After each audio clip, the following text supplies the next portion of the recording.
Bien,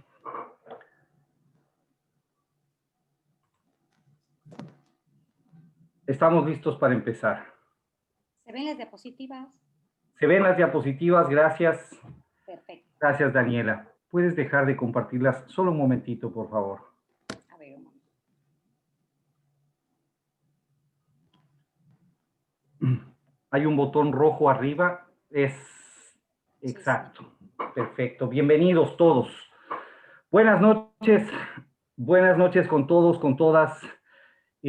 Soy Jorge Luis Mazón, director del programa Los Procesalistas, y un viernes más, esta vez el último del año, estamos saliendo para nuestro público y nuestra fiel audiencia que nos ha acompañado con esta semana, ya 17 semanas prácticamente ininterrumpidas desde que empezamos a la transmisión de este programa.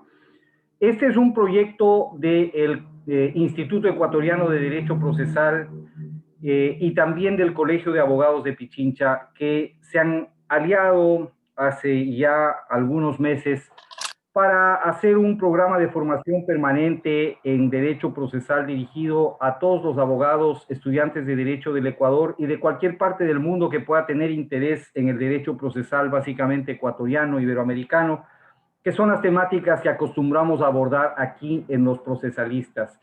Como hago siempre, quiero agradecer mucho a mis colegas, a mis amigos con quienes semana a semana planificamos y hacemos este programa, al profesor Milton Velázquez, a la abogada Nadia Villón, Alfredo Cuadros, Bolívar Vergara, muchas gracias por estar siempre ahí planificando esta cosa bonita que hacemos los viernes en la noche.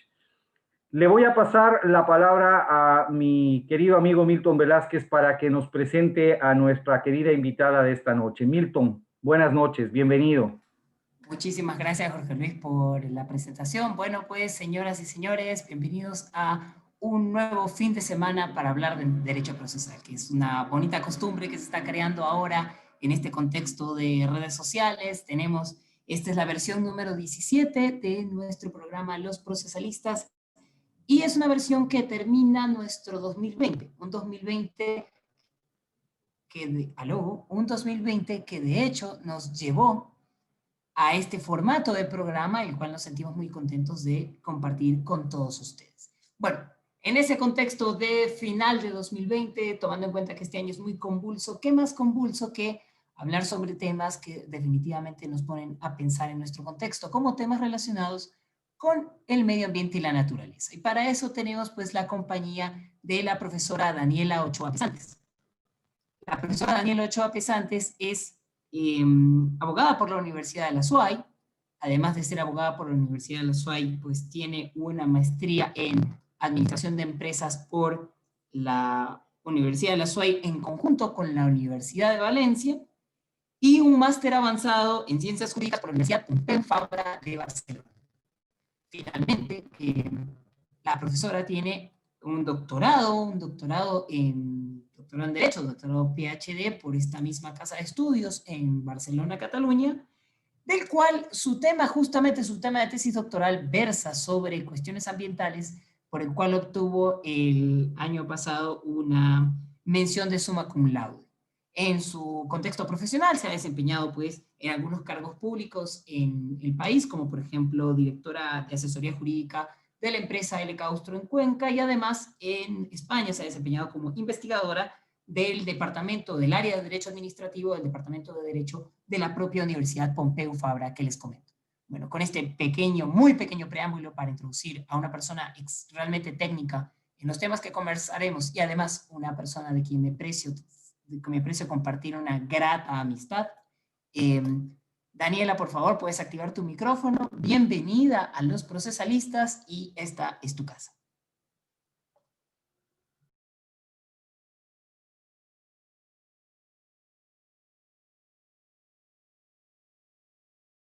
Daniela, puedes activar tu micrófono ahora y compartir pantalla también si gustas. Ahora, ¿me escucha? Perfectamente. Perfectamente. Perfecto. Bueno, buenas tardes, buenas noches a todas las personas que están presentes en este webinar.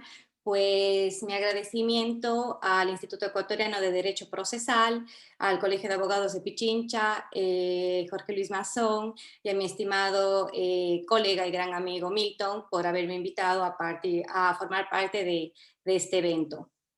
Pues encantada de poder nutrirles sobre un asunto de gran envergadura que es bastante nuevo, por decirlo así, dentro del campo técnico jurídico ambiental y que ha permitido que el derecho dé un giro copernicano incluso dentro del ámbito penal. Pues esto se refiere precisamente a lo que es la responsabilidad objetiva y su efecto, que es la inversión de la carga de la prueba en materia ambiental. Ahora les voy a compartir mis diapositivas para poder iniciar mi presentación.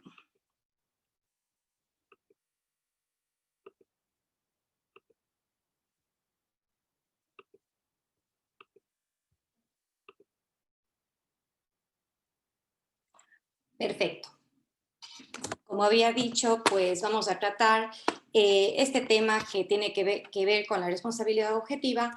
No obstante, antes de comprender lo que hemos de entender por ella, tenemos que tener muy claro cuál ha sido el instituto que ha prevalecido en la mayoría de ordenamientos de corte occidental a nivel global.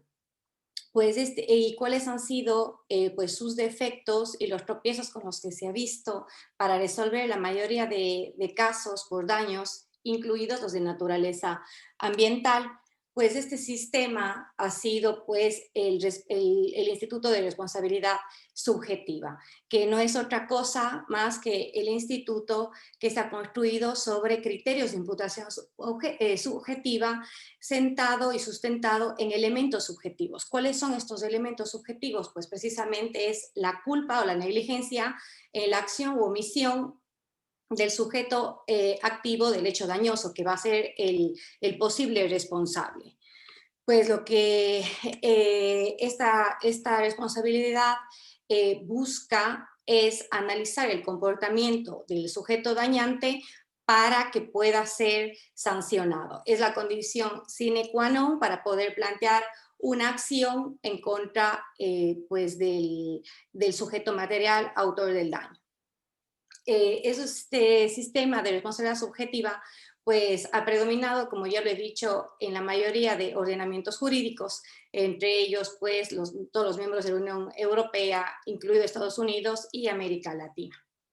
La naturaleza de la responsabilidad para resolver la mayoría de casos por daños pues ha sido subjetiva. Y esto se ve plasmado a nivel general de manera similar con las salvedades que cada legislación ha adoptado dentro de su ordenamiento jurídico, pues a través de una norma civil. La norma civil que la mayoría de abogados conocemos, y es que a toda persona que cause daño a otro y en su acción u omisión hubiese intervenido pues la culpa o la diligencia, ha de responder por ese daño.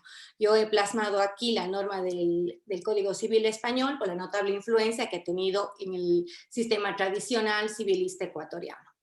Esta norma no es más que el fruto directo de lo que es el principio ético romano que todos conocemos, alterum non larere, que significa pues no causar daño a nadie.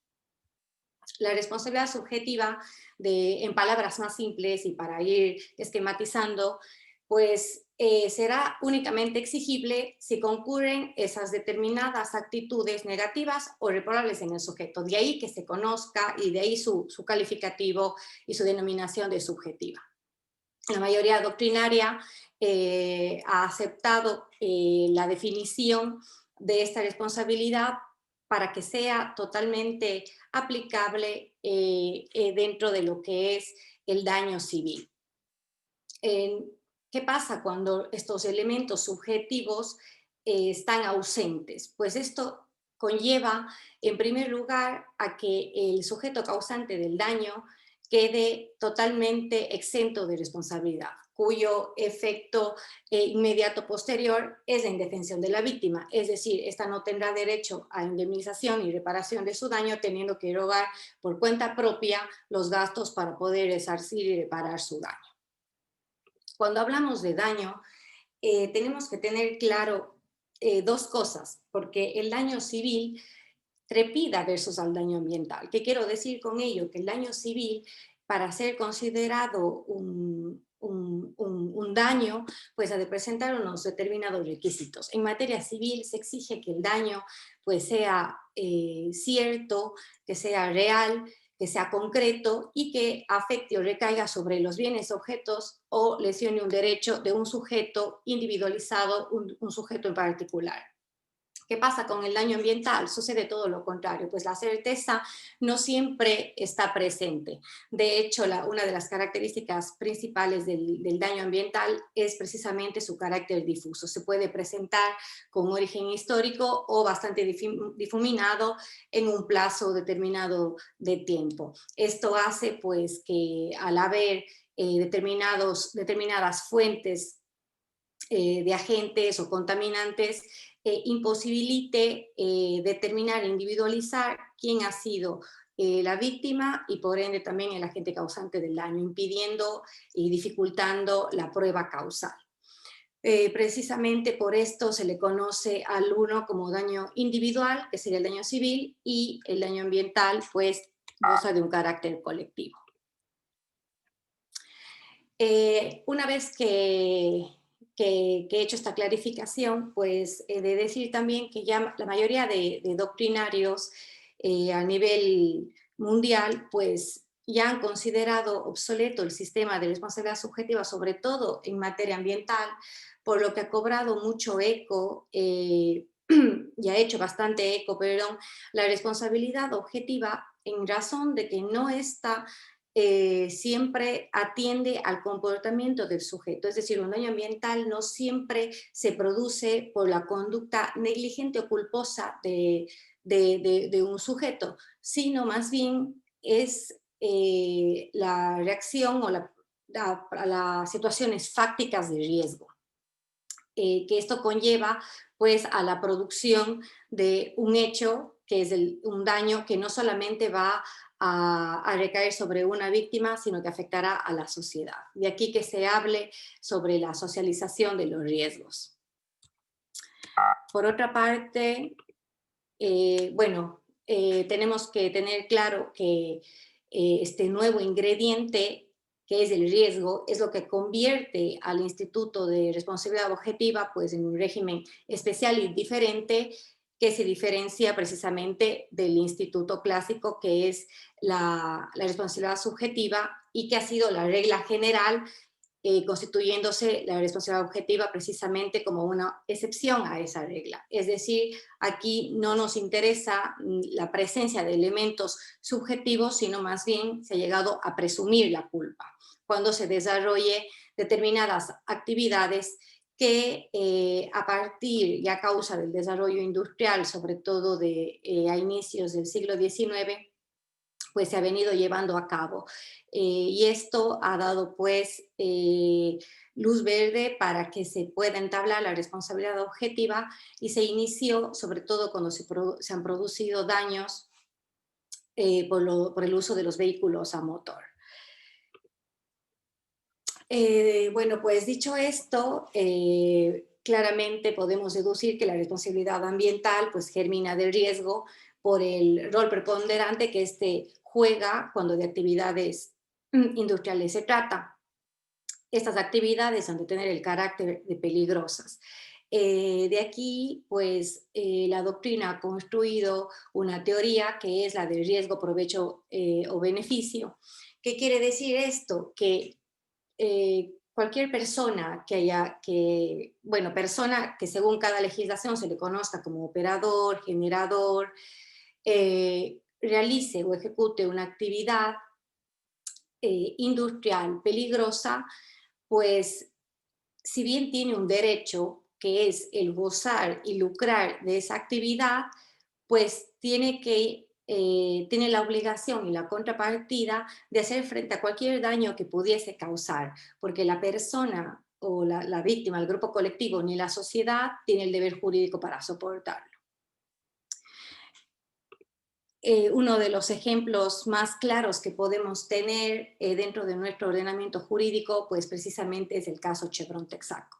Este caso nos revela pues que una actividad peligrosa como es la actividad extractiva de hidrocarburos, pues en el sector precisamente el agua agria de nuestra Amazonía, se han suscitado daños que son, por un lado, civiles, ambientales, y pues se ha afectado no solamente a personas, a un colectivo, sino también a los recursos naturales. Por lo tanto, como ya he venido diciendo, la responsabilidad objetiva pues prescinde de los elementos subjetivos de culpa o negligencia en el comportamiento del agente causante del daño. La responsabilidad objetiva lo que busca es precisamente garantizar que la víctima sea indemnizada, al margen de cualquier elemento culposo o negligente del sujeto que materialmente haya sido el productor del daño. Evidentemente, lo que prima para esta responsabilidad es el resultado del hecho, es un hecho objetivo, y ese hecho objetivo es precisamente el daño ambiental. Lo determinante dentro de este instituto es que, como ya había dicho antes, es precisamente que el grupo colectivo sobre el cual recaiga el daño, a pesar de que todos nos vemos afectados cuando un daño ambiental se presenta, pues es que no tiene el deber jurídico de soportarlo. La mayoría doctrinaria pues respalda esta posición, y en cuanto a lo que es daños ambientales, pues el argumento que mayor ha prevalecido es precisamente garantizar la protección a la víctima.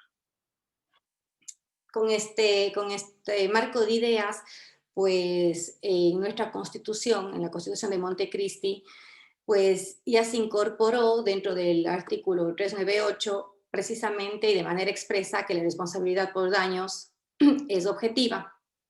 Sin embargo, hemos de decir que en materia administrativa, sobre todo cuando se ha tratado sobre prestación de servicios públicos, no es una novedad la responsabilidad objetiva del Estado. Ya han habido sentencias que precisamente pues han establecido y han imputado la responsabilidad objetiva al Estado. La novedad que se ha incluido es pues la ampliación de la responsabilidad a que no sea solamente para los entes públicos, sino para también cualquier privado que desarrolle este tipo de actividades. En el caso europeo, pues el mayor exponente es la directiva europea, es la directiva 2004/35/CE del Parlamento y el Consejo, y esta ha sido transpuesta por el ordenamiento español mediante la ley 26/2007. En Estados Unidos, por su parte, el mayor exponente es un estatuto federal, que es CERCLA, que pues no es más que la Ley Integral de Respuesta Ambiental, Compensación y Responsabilidad. Ahora bien, tenemos que tener presente qué tipos de daños deben someterse a este régimen.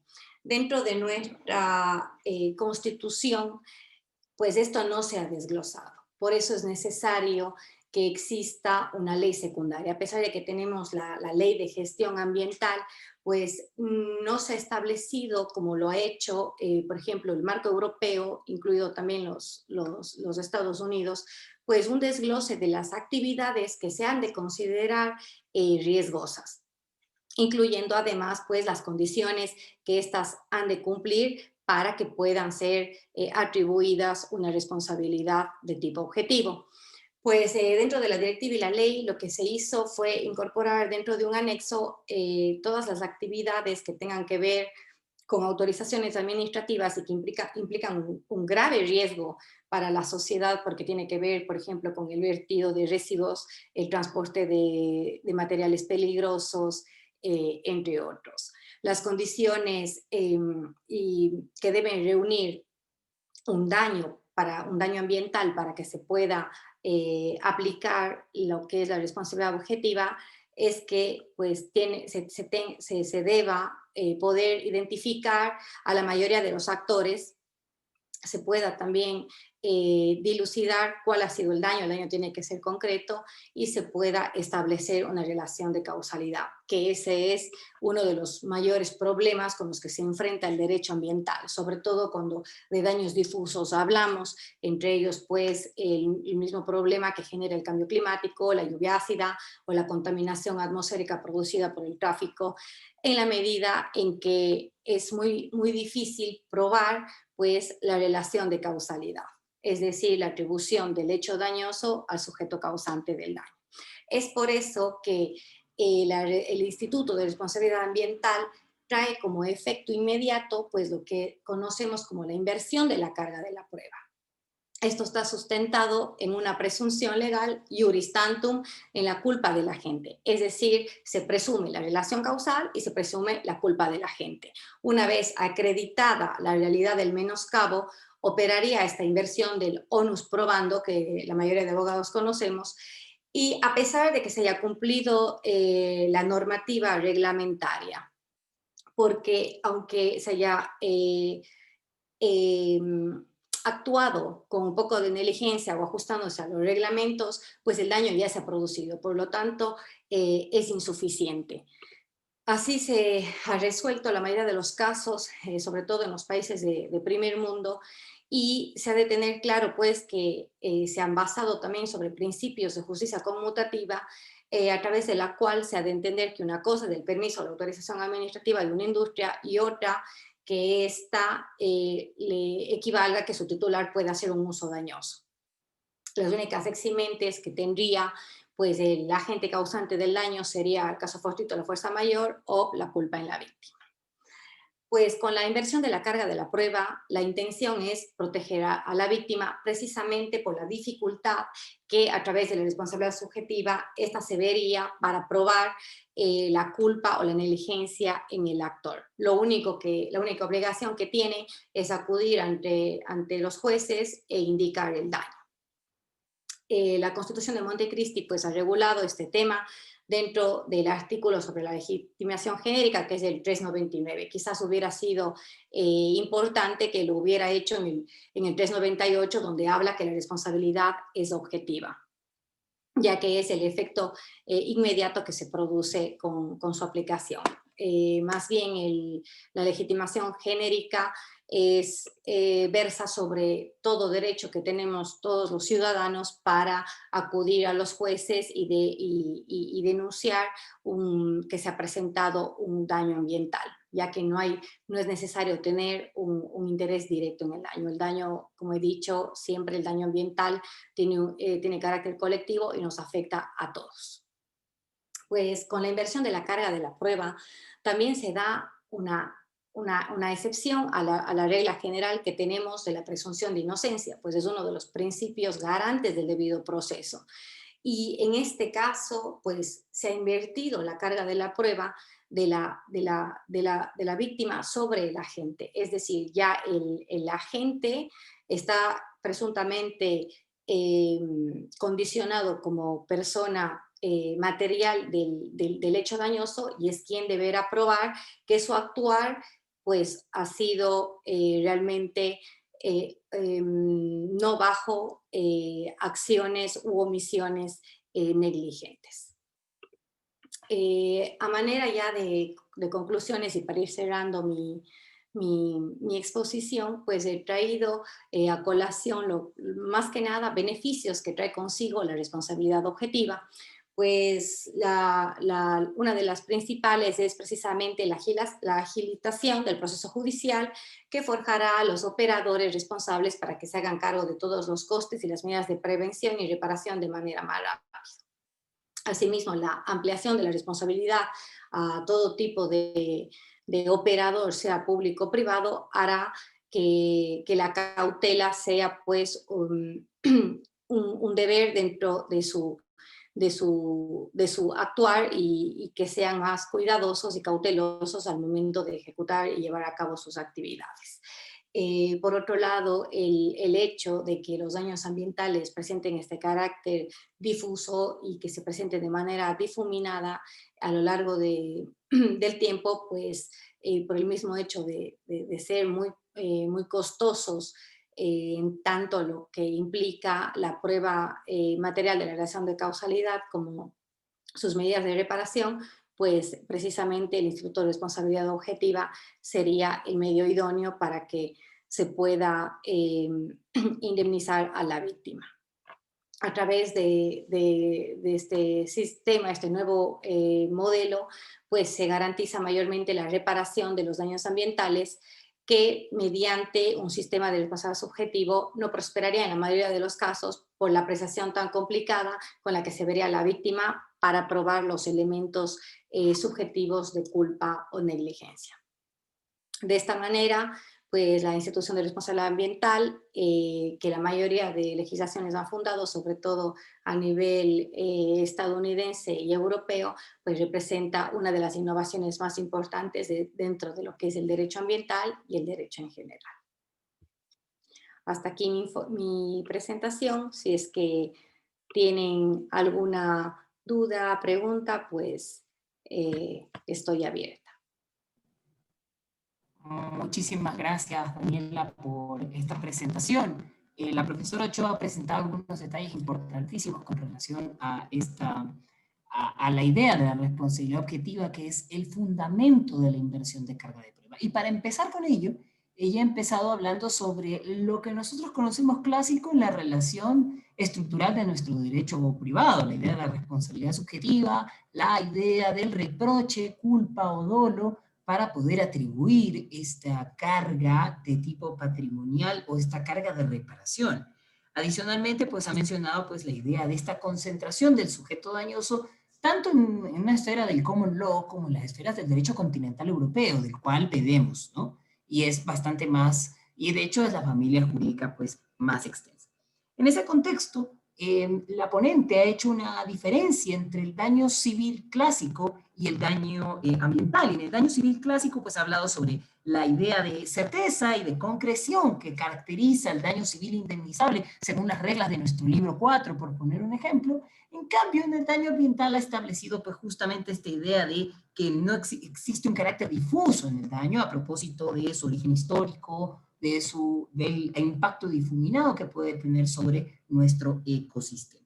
Adicionalmente, pues esto nos lleva a la responsabilidad de corte objetivo, que está muy aparejado con una teoría que también es una teoría del derecho civil muy desarrollada en el derecho ambiental, como la teoría del riesgo, a partir de la cual pues la idea es que la actividad riesgosa, es decir, el manejo de una cosa riesgosa, puede generar este tipo de daño.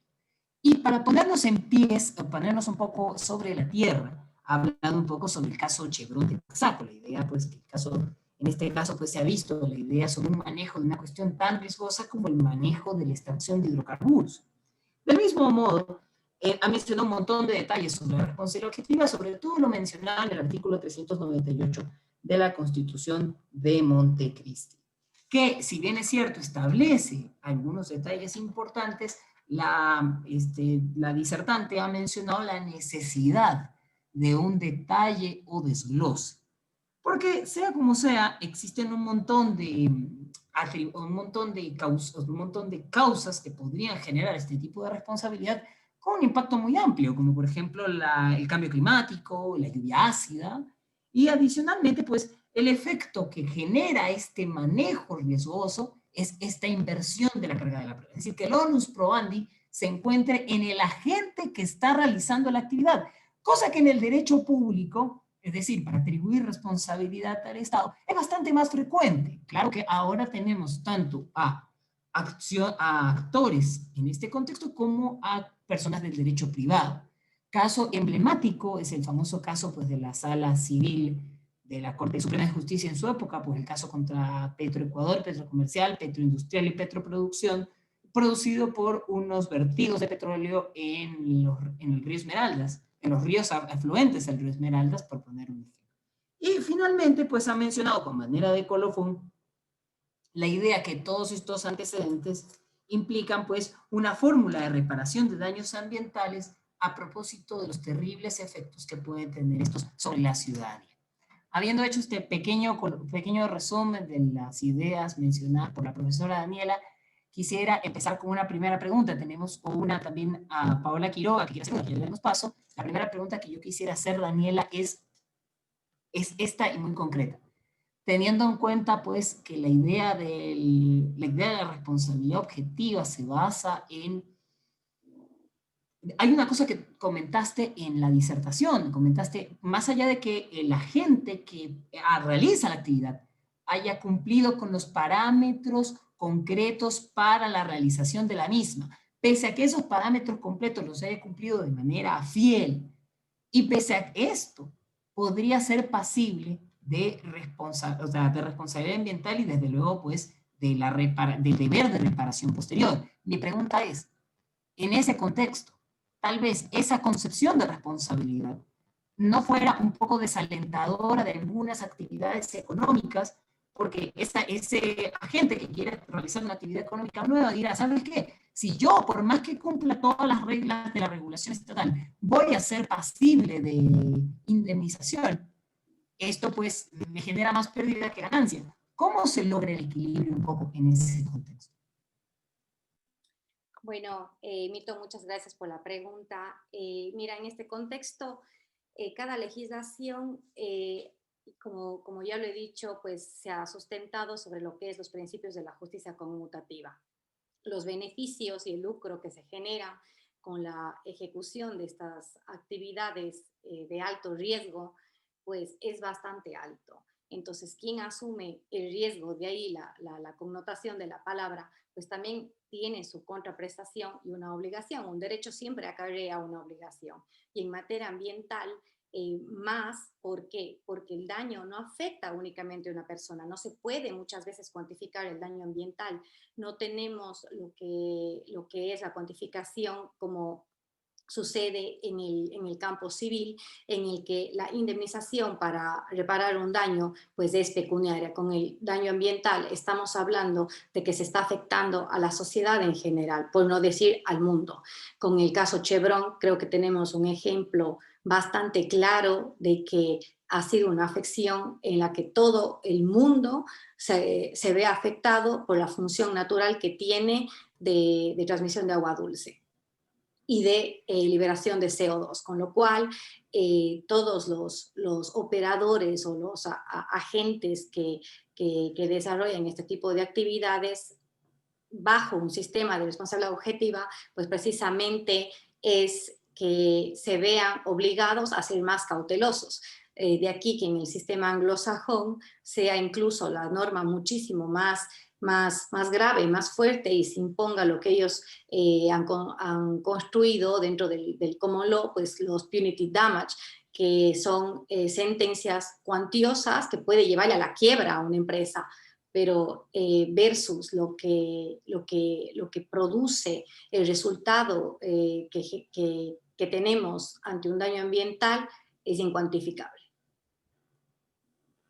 Perfecto, pero en ese punto o en ese contexto, supongamos que el Estado, que es el que al final regula la actividad, puede hacer que no tenga la suficiente acuciosidad para determinar una serie de detalles para la realización de la actividad. Es decir, el particular, más allá de que deba responder por los propios resultados dañosos, esto podría generar también una responsabilidad del Estado en el sentido de una good regulation, de una buena regulación, es decir, la regulación del Estado incompleta o insuficiente, que es parte o con causa, si podríamos decirlo así, del efecto dañoso ambiental. Claro que sí, bueno, el Estado, pues aquí entramos y tendremos que analizar qué tipo de daño, qué tipo de bien natural ha sido pues el receptor del daño. Tú sabes que tenemos pues bienes de carácter público, pero también que están unos bajo total manejo del Estado, pero existen otros tipos de bienes naturales que pueden ser concedidos bajo un contrato precisamente de concesión para ser explotados. De una u otra manera, pues si el Estado ha intervenido o ha habido una mala administración de los naturales o a través de sus instituciones, pues no ha velado porque los recursos naturales, el ambiente en general, pues permanezca con su estado básico, pues aquí nace ya la responsabilidad patrimonial y dependiendo el tipo de daño puede caer también en responsabilidad penal. Entonces, con este sistema, el Estado lo que tiene que tener claro desde mi punto de vista y como lo defiende la mayoría doctrinaria, pues sería hacerlo como se hace en el caso europeo o en el de los Estados Unidos, en el que se desglose claramente cuáles son las actividades riesgosas y cómo se han de operar, pero sabiendo que a pesar de que haya un reglamento, una normativa, y ellos se ajusten a ella, pues han de responder. ¿Por qué? Porque el daño ya está creado, a pesar de que actúen con toda la diligencia posible, pues es muy complicado en materia ambiental precisamente por el componente tecnológico altamente especializado que, que a estas actividades se les caracteriza, pues dejar a manos o del Estado o de la víctima su carga de la prueba. Es por eso que se da la inversión, porque es muy complejo determinar la falla que alguna de estas empresas en sus maquinarias, en todo su desarrollo se pueda llevar, que indudablemente se lleva. De aquí que nazca la teoría del riesgo. Ya de por sí son riesgosas.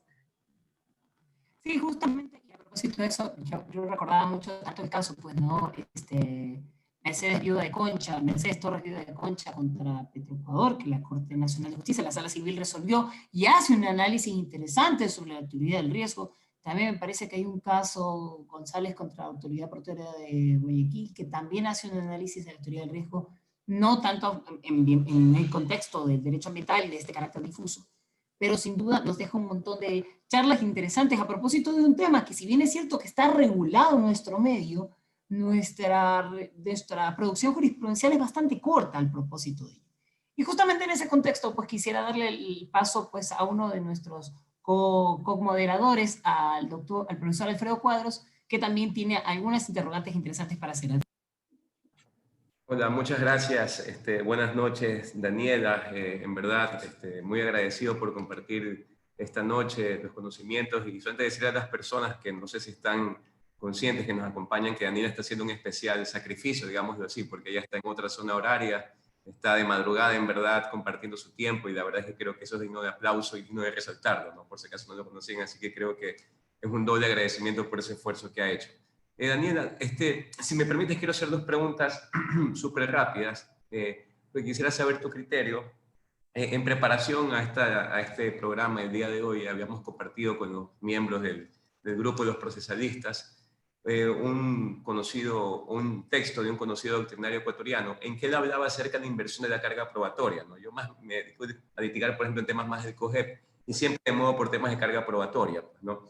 Entonces él decía o él opinaba que la carga probatoria o la inversión de la carga probatoria, mejor dicho, en temas ambientales es relativa. O sea, ¿a qué se refería él con esto? Él decía, a ver, yo puedo, por poner un caso, decir que una persona o una empresa X ha vertido 10 o 100 galones de un líquido contaminante en un río, por ejemplo, en un río cercano. Él decía, a ver, lo que yo tengo que probar como denunciante, como reclamante, es el hecho como tal. Entonces, no es que es una inversión de carga probatoria. Entonces, pero cuando funciona la carga es que yo tengo que probar esta cuestión y ahí termina. Y lo que tiene que probar la otra parte, es decir, el denunciado, es que esos 10 galones no son contaminantes o no tenían un líquido que podían contaminar. Un poco quería saber tu criterio. Y como segunda pregunta, para cerrar y no quitar mucho tiempo, es una curiosidad, y aprovechando justamente tu conocimiento en legislación comparada, porque cuando yo leí la primera vez el COGEP, que es nuestra norma de los procesos que se llaman en normas civiles, de todos los procesos, menos en temas electorales y penales, se le otorgó, por ejemplo, se le dio la categoría, mejor dicho, de parte de sujeto procesal a la naturaleza como tal. Entonces, lo que quería saber era si es que en legislación comparada tenemos una figura similar. ¿No? Hay muchas cosas que compensar, pero creo que eso excede un poco del tema de la conversación que dice el COGEP respecto al tema de la naturaleza o reclamos que se pueden hacer sobre la naturaleza. Pero quería preguntarte estas dos cosas aprovechando tu conocimiento y experticia en este área. Muchísimas gracias una vez más por acompañarnos y sobre todo hacer este sacrificio de madrugada. Encantada, Alfredo, y muchísimas gracias por tus preguntas planteadas. Mira, yo de lo que te he entendido, lo que te puedo decir respecto a la primera pregunta es que tal como ha expuesto pues, este dogmático, en verdad la víctima lo que tiene que hacer exactamente es identificar el daño. pues la inversión de la carga de la prueba efectivamente recae, como ya hemos, como he venido reiterando, sobre el agente causante del daño, y él es el que tiene que probar pues que ha cumplido con su duty of care, como llaman a nivel internacional, que es el deber de cuidado. Entonces, precisamente, si se ha vertido los 10 galones de petróleo o cualquier vertido que hubiese sido, pues efectivamente tiene que probar que no ha causado un daño, que no ha contaminado. Pero para esto también hay las legislaciones, en el caso europeo, pues autonómicas. Si se trata de vertidos, hay la ley autonómica que regula los vertidos y cuántos galones va a realmente significar un daño ambiental. Tenemos que entender que un daño ambiental no es cualquier daño. Un daño ambiental, para ser calificado como tal, también tiene que cumplir unos requisitos. Entre ellos, pues tiene que ser adverso, significativo, mensurable. A pesar de que es muy difícil a veces cumplir con el requisito de la mensurabilidad, porque no se puede muchas veces cuantificar un daño ambiental. Pero en este caso, que tengamos claro pues que la inversión de la carga de la prueba precisamente recae en el productor, en el que ejecuta la actividad, porque por el componente tecnológico que implica una actividad, porque necesitan conocimientos altamente especializados, a la víctima o a un grupo colectivo, pues en representación de la sociedad le resulta muy difícil probar esa conducta reprochable, digamos, la negligencia o la culpa, porque de acuerdo al estado de los conocimientos, nosotros en este campo, digo nosotros porque digamos que casi todas las personas a nivel global no somos científicos y no sabemos con exactitud pues las técnicas especializadas que ellos tienen que cumplir y aplicar tras la ejecución de su actividad. Y es por eso que opera la inversión de la carga de la prueba. No sé si respondo tu pregunta y me he hecho entender. Y respecto, Sí, muy clara. perfecto, Alfredo. Y respecto de la segunda, pues sí que es verdad que, como digo yo, pues la Constitución de Montecristi trae un avance, eh, digamos, bastante grande, bastante amplio en cuanto a lo que es el reconocimiento de la biodiversidad, de la protección de la naturaleza. Bueno, pues existen muchas normas interesantes y realmente hemos sido un ejemplo a nivel mundial. No obstante, desde un punto de vista ya deontológico, yo he hablado con varios doctrinarios, pues yo creo que todavía el derecho se ve un poco desequilibrado como para intentar establecer una presunción de que la naturaleza es un sujeto de derecho. Hemos de entender que la naturaleza es un objeto, es un bien jurídico protegido, no es un objeto cualquiera, es un bien jurídico, ¿no? Pues todos sabemos lo que es un bien jurídico y pues nosotros como ciudadanos hemos de cuidar ese bien jurídico, pero ya en materia procesal para mí eso es todavía un error. Comparto la doctrina de Roberto Toniati, es un italiano muy conocido, por si quisieras profundizar un poco más el tema, pero realmente el derecho todavía como ciencia ya ha sufrido mucho con las presunciones, ¿no? Entonces todavía la doctrina no puede llegar a afirmar esto, todavía se mantiene firme en que es un objeto jurídico protegido. Sí. Bueno, muchísimas gracias, Daniela. Y solamente para comentar, para cerrar esto, porque es gracioso que nuestro COGEP, a pesar de que se dice que la naturaleza es parte procesal, se especifica todo que no podrá ser demandada ni reconvenida. O sea, es hasta cierto punto obvio, pero bueno, lo tenemos en nuestro código. ¿Alguien más tiene que hacer otra pregunta? La verdad es que en ese punto yo sí quisiera comentar, hay un autor chileno que planteó el tema de la naturaleza como un sujeto, Godofredo Stützen, era un alemán que vivía en Chile y vivió mucho tiempo y estableció, pero un poco más que la concepción de él fue casi estatizar a la naturaleza. Entonces esto pues generó un poco de rechazo. Nuestra constituyente ha hecho pues la presentación de la naturaleza como sujeto, pero sin duda presenta todos los inconvenientes que comenta Daniela y muchísimos más que uno puede resaltar. Solo como comentario, a continuación quisiera pasarle pues, a otro de nuestros copanelistas, a Bolívar Vergara, que tiene también una pregunta ante esta interesante problemática. Muy buenas noches, estimados copanelistas, estimada Daniela. agradecerle por su intervención en este programa y también por el sacrificio que está haciendo.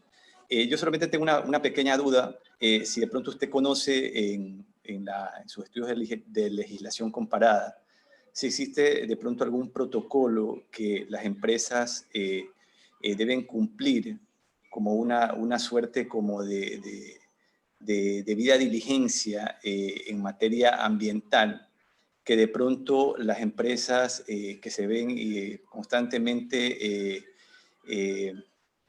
con este tipo de inconvenientes, ¿no? Con este tipo de conflictos, pudieran alegar para de alguna manera tratar de salvar su responsabilidad. Bolívar, muchas gracias por tu pregunta. Bueno, encantada de poder compartir lo poco que sé, ¿no?, de la materia. Pues sí, en el ámbito europeo, cada comunidad autónoma tiene una normativa que regula cada actividad y dentro de ella, pues, existe las condiciones que debe cumplir, pues, como operador y las condiciones, obligaciones que como empresa, como persona jurídica, también ha de cumplir. Digamos que existe un sinnúmero de normas, pero bueno, si quisieras te podría compartir, no sé, por email, porque claro, esto depende realmente de cada actividad, no existe solamente una ley, y para poder exigir o demostrar pues, que ha habido una diligencia cumplida, pues esta debe estar escrita, caso contrario es difícil probar, ¿no?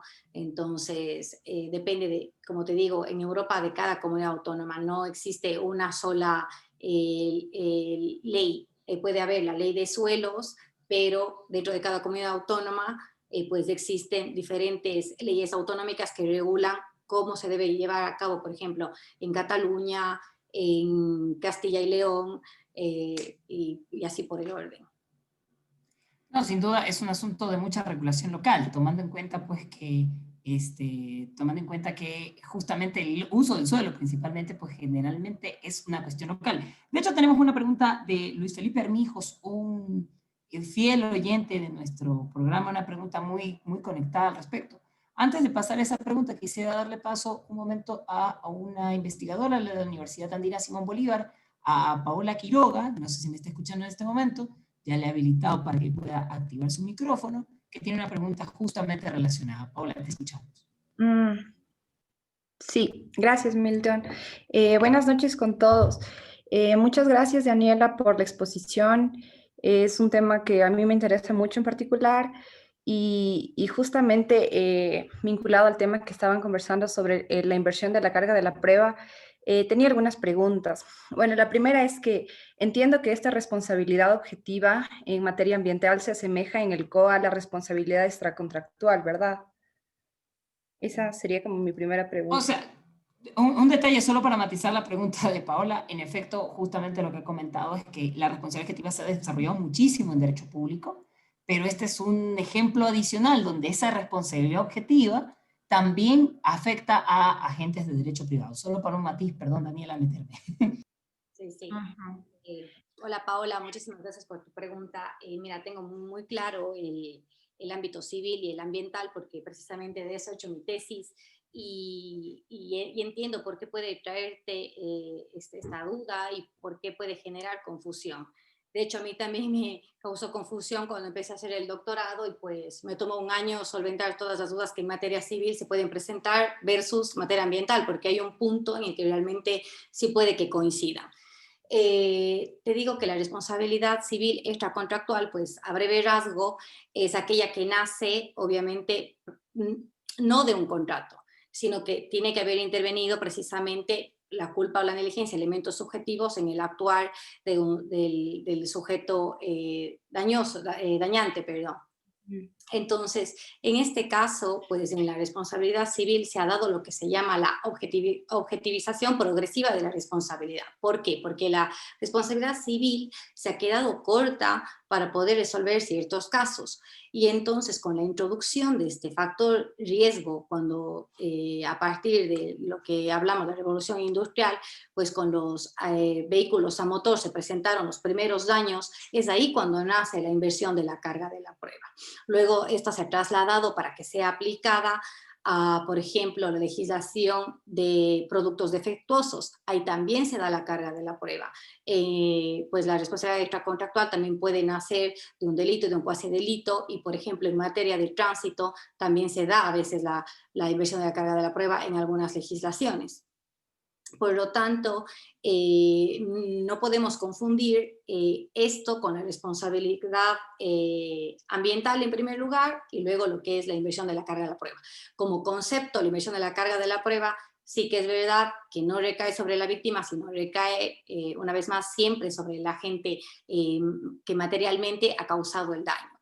Pero hemos de diferenciar cuál es la responsabilidad civil y cuál es la responsabilidad ambiental, porque la responsabilidad civil busca siempre indemnizar y reparar un daño a través de una indemnización pecuniaria, es netamente económica. La responsabilidad ambiental lo que busca a través de este modelo es de que toda persona que desarrolla estas actividades sea cauteloso. El objetivo, la finalidad del derecho ambiental radica en la evitación y en la prevención de los daños. Y únicamente ante la presencia de este tipo de daños, pues lo que se busca es reparar, pero no de manera pecuniaria. Lo que se busca es precisamente que el ambiente vuelva a su estado básico, a su estado natural, al estado en el que se encontró antes de que el daño se produzca. Ya, muchas gracias. Y en ese mismo sentido, o sea, ¿cómo el accionante puede determinar cuál es la vía más adecuada para solventar sus daños? Porque vemos que se manifiestan los daños ambientales tanto en la esfera de lo individual, en lo colectivo y en sí mismo por los derechos de la naturaleza. Entonces, ¿cómo ellos podrían decidir cuál es la vía más adecuada? Porque yo he visto que en la práctica los accionantes prefieren las vías constitucionales y no siempre son exitosas. Y yo en ese sentido vería, o sea, a mi parecer considero que la vía objetiva es mucho más fácil en términos probatorios porque hay daños manifiestos que se pueden probar a través de distintos normativas que tienen como establecidos no sé, los límites permisibles de vertidos. Entonces, pero claro, esto requeriría como un trabajo más técnico, más especializado que sale de la esfera del ámbito del derecho. Entonces, tal vez por ese lado se les dificulta mucho acceder a esta vía porque implica una denuncia o una demanda más científica y optan mucho por el tema de la vulneración de derechos constitucionales, lo cual ya en la sede judicial los jueces tampoco les reconocen estas vulneraciones. Entonces, volvemos otra vez nuevamente a un tema de que la víctima está en la posición de probar esos daños y regresan al tema de la responsabilidad civil, que tienen que volver a probar la negligencia o la culpa del operador ambiental y nuevamente la víctima se queda en indefensión y la naturaleza se queda con todos los daños cargados y no existe ninguna reparación, ni indemnización, ni remediación para los afectados. Entonces, ¿cuál sería como su recomendación para la vía más adecuada? Mira, Paola, bueno, gracias nuevamente por tu pregunta. Aquí te tengo que aclarar una cosa que es vital que todos tengamos conocimiento, ¿no? Como ecuatorianos, y ecuatorianas, pues es que el sistema que se ha caracterizado para solventar todo tipo de daño, incluidos los ambientales, ha sido el sistema civil, a pesar de que se queda corto por la diferenciación que ya lo he hecho, ¿no? De cómo es un daño civil versus un daño ambiental. Trepida completamente, pues queda corto para lograr la reparación del daño ambiental.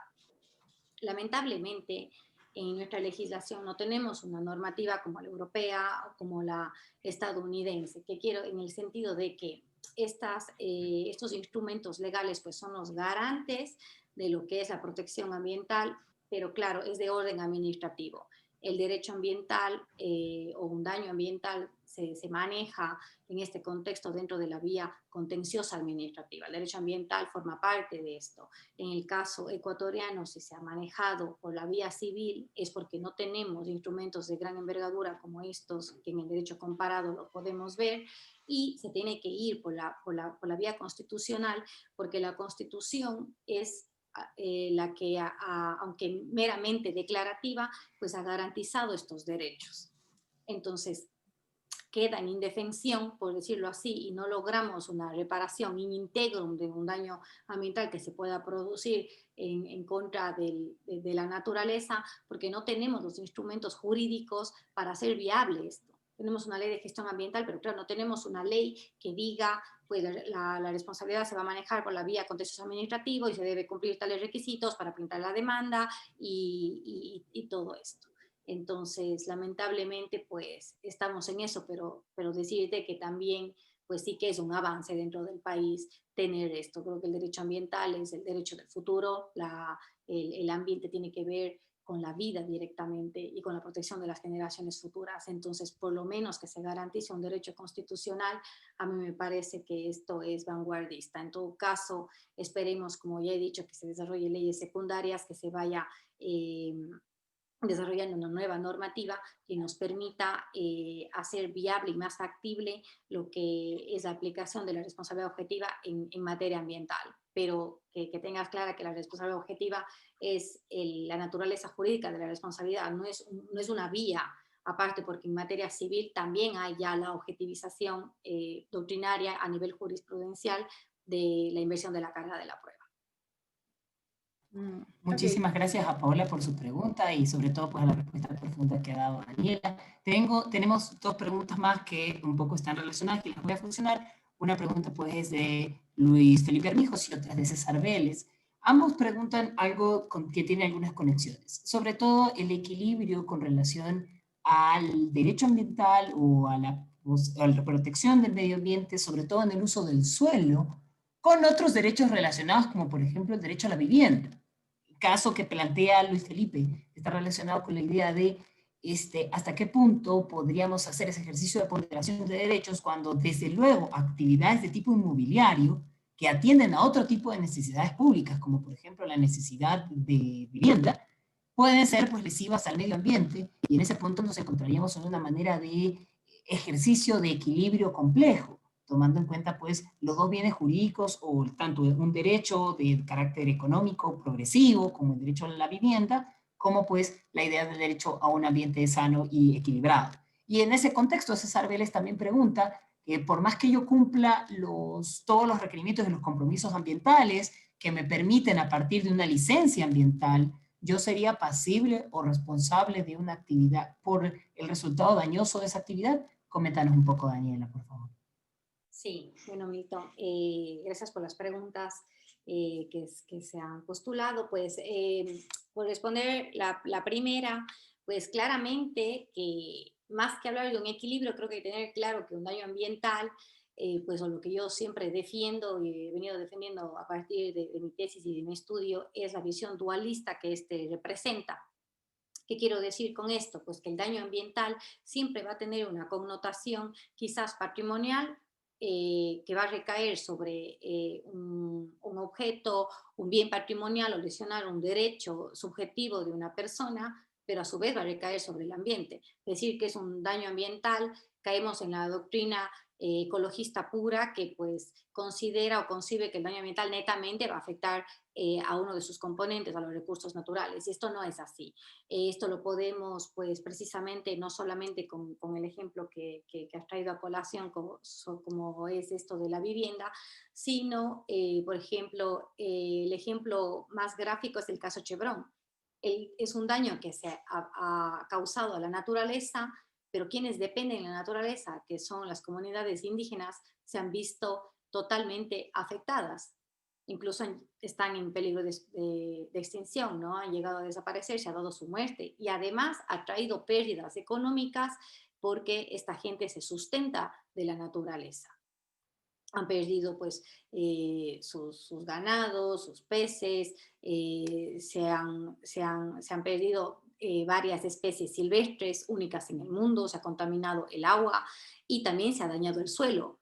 Se ha contaminado el suelo y ha provocado el desplazamiento de estas poblaciones. Entonces, el daño ambiental, una vez que tengamos claro que tiene esta visión dualista, pues centrándome, tratando de dirigir mi respuesta a la pregunta, que entiendo por dónde va, pues digamos que en el ámbito europeo, la ley ambiental o la directiva a nivel comunitario, pues cuando uno interpone una acción legal de tipo ambiental, precisamente excluye lo civil. Entonces, en ese sentido, yo había postulado de que tiene que haber una reforma en la ley en la que se garantice también la protección, digamos, a la víctima o a un determinado colectivo. Pero realmente en la práctica esto es muy poco probable llevarlo a cabo porque se solapa lo civil con lo ambiental. Entonces, si cuando sucede una contaminación del suelo por ser el único bien natural que tiene naturaleza patrimonial y también ambiental, se ha de elegir si ir por la vía civil o por la vía ambiental. Perfecto, Daniela, muchísimas gracias. Sí, bueno, y me queda responderte la segunda pregunta, pero me parece que ya hablamos un poco del tema. No sé si necesita que profundice más. La verdad es que tenemos un poquito un asunto de tiempo, pero claro, justamente hicimos una conexión anteriormente. Muchísimas gracias, Daniela. Daniela, muchas gracias. Como director del programa Los Procesalistas, quiero agradecerte yo también, como no puede ser de otra manera, ese detalle tan grande de levantarte en la madrugada. Daniela está en Barcelona, allá en España, y ha querido pues hacer esto de levantarse, como digo, en la madrugada, compartir con nosotros. Quedamos muy agradecidos. La charla impresionantemente ilustrativa. Gracias por ese dominio del tema. Dejas algunos temas así puestos sobre el tapete para continuar una reflexión. Nos queda solamente cerrar y quiero aprovechar este espacio final para comentarles a nuestros seguidores que este es el último programa que vamos a hacer este año en Los Procesalistas. Así como ustedes van también de vacaciones de fin de año, con todo derecho, todo el mundo, pues nosotros también vamos a tomarnos un receso después de 17 programas seguidos. Y en la segunda semana de enero vamos a arrancar, a ver, la primera semana, no la segunda, la primera semana de enero vamos a arrancar nuevamente con nuestro programa en el año que viene. Ha sido un trecho súper interesante para todo el equipo de Los Procesalistas. Estamos muy agradecidos de la cantidad de seguidores, de colegas, abogados, estudiantes de Derecho que se han ido sumando. Tenemos algunos seguidores ya habituales que los reconocemos tanto en la sala de Zoom como en la plataforma de Facebook. Gracias por eso, gracias por suscribirse también a nuestro canal de YouTube, donde quedan colgados todos los programas que hemos hecho. Como director del programa, les quedo muy agradecido y le voy a pasar la palabra a mis compañeros que querían también hacer un saludo de navideño y de fin de año antes de despedirnos hasta el año que viene. No sé si Bolívar o Alfredo, cualquiera. Bolívar. Bueno, comienzo yo, en primer lugar, agradeciéndote, Jorge Luis, por la oportunidad que, al igual que también a mis colegas copanelistas, ¿no?, que me han brindado de poder hacer un pequeño aporte en todos estos viernes y algunos sábados en este programa. Y bueno, recargando también un poco las baterías para en estos días de festividades, pues para pensar pues siempre en un mejor contenido para los próximos programas de Los Procesalistas. Muchísimas gracias y espero pues para todos las colegas y los colegas pues unas muy felices fiestas en compañía de sus familias. Gracias, Bolívar. Alfredo. Sí, muchas gracias. Bueno, primero buenas noches con todos. Les presento, soy navideño, les presento a la mascota oficial de Los Procesalistas, Harvey Specter. Así que estoy aquí con ustedes. Agradezco primero la invitación de Jorge Luis Mazón. Yo siempre digo que cuando él me invitó a a formar parte del staff del programa, me sentí como que estuviera convocado a la selección, pues, ¿no? Fue una primero participar como invitado. Y una de las cosas buenas que nos deja este duro año es que, a pesar de todo, hemos podido establecer amistades, ¿no? Con Jorge Luis nos conocíamos solamente por Twitter y empezamos a colaborar algunas veces, y creo que es una de las cosas rescatables, ¿no? Entonces, Agradezco mucho, créanme, yo siempre digo que considero un inmerecido honor estar al lado de colegas que respeto muchísimo, como Jorge, como Milton, Bolívar, Nadia, que no se ha podido conectar hoy día tampoco. Es un verdadero honor haber sido parte del primer programa como invitado y luego como miembro del grupo. Aquí mi esposo me pasa una copita para brindar, pero en todo caso les deseo a todos feliz Navidad, feliz año. Espero que se encuentren con salud, sus familias también, dentro de lo posible, que no hayan sido afectados. Miremos con optimismo y, como siempre digo al final, ya saben, adopten y no compren. Aquí se despide también la mascota oficial del programa, también Harvey Specter. Muchísimas gracias. Harvey Specter, gracias, Alfredo. Muy entrañable, gracias por esas palabras. Genial. Salud, salud. Yo tengo un té acá también. Profesor Milton, despida el programa, por favor. Gracias. Muchísimas gracias tanto a todas y todos por acompañarnos todo este tiempo y hacer de hablar de derecho procesal un viernes a la noche, un sábado a la noche, una bonita costumbre. Es decir, venimos de toda una semana cargados de pelear en los juzgados, de lograr tratar de sacar nuestras cosas, y en este espacio reflexivo y este espacio que esperamos sea ameno para todas y todos, tratar de conversar de un montón de temas que siempre se nos queda algo en el tintero, que creo que es lo más interesante. Muchísimas cosas de las que ha conversado Daniela sin duda se nos quedarán ladrillando en nuestra mente algunos días. Y es justamente lo que queremos generar con eso en los procesalistas. Generar espacios de discusión, espacios de diálogo que generen debate, que generen discusión tanto en la casa de ustedes como también ante sus colegas y amigos. Han sido unos programas que sin duda han sido enriquecedores para nosotros quienes lo hacemos, esperamos que para ustedes como público también. Tenemos un año de muchísimos proyectos, muchas novedades adicionales, así que tenemos un espacio de descanso, pero no se despeguen de nuestras redes, que volveremos muy pronto, en muy pocas semanas, con cosas nuevas y con muchas actividades provechosas en los procesalistas. Muchísimas gracias por hacernos su costumbre de fin de semana. Muchas gracias y tengan muy felices fiestas. Gracias, Milton. Gracias, Daniela, una vez más. Muchas gracias. Felicidades allá, un abrazo desde la distancia y un abrazo a todos quienes se han conectado. Feliz Navidad, que tengan un extraordinario fin de año también y sigámonos cuidando, por favor, sigámonos cuidando, que enero no nos sorprenda después de las fiestas con malas noticias. Lo mejor para todos y hasta la vuelta. Nos vemos el próximo año. Gracias, Jorge Luis. Feliz 2021, feliz 2021 a todos.